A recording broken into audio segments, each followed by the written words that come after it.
നമ്മിൽ പല ആളുകൾക്കും ശാരീരികമായ പ്രയാസങ്ങളും ശാരീരികമായ ബുദ്ധിമുട്ടുകളും കാരണം നോമ്പനുഷ്ഠിക്കാൻ കഴിയാത്തവരുണ്ട്.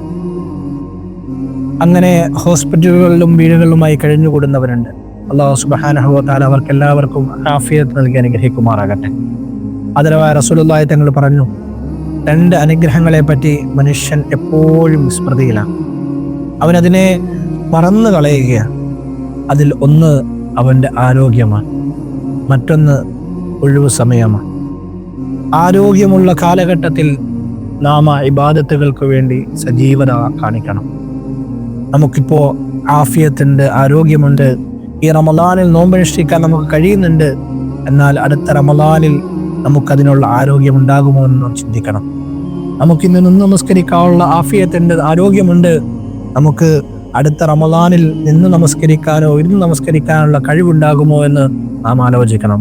പലപ്പോഴും നമ്മുടെ കൂട്ടത്തിൽ കഴിഞ്ഞ വർഷം നോമ്പനുഷ്ഠിച്ചവരാണ് ഇന്ന് രോഗികളായി മാറിയിട്ടുള്ളത്. നമ്മോടൊപ്പം ജീവിച്ചവർ, നമ്മോടൊപ്പം നോമ്പനുഷ്ഠിച്ചവർ, നമ്മോടൊപ്പം തറാവീഹ് നമസ്കരിച്ചവർ, അവരിന്ന് പലരും മരണപ്പെട്ടു പോയിരിക്കുന്നു. അവരുടെ സമയങ്ങൾ അവസാനിച്ചിരിക്കുന്നു, അവരുടെ ഒഴിവ് സമയങ്ങൾ അവസാനിച്ചിരിക്കുന്നു. ഈ 2 അനുഗ്രഹങ്ങളെ പറ്റിയും നാം എപ്പോഴും ഓർത്തുകൊണ്ടേയിരിക്കണം. നബി തങ്ങൾ പറഞ്ഞു, അധികം ആളുകളും ഈ അനുഗ്രഹങ്ങളെ പറ്റി വിസ്മൃതിയിലാണ്. അല്ലാഹു സുബ്ഹാനഹു വ തആല കാര്യങ്ങൾ മനസ്സിലാക്കാനുള്ള തൗഫീഖ് തന്നെ അനുഗ്രഹിക്കുമാറാകട്ടെ.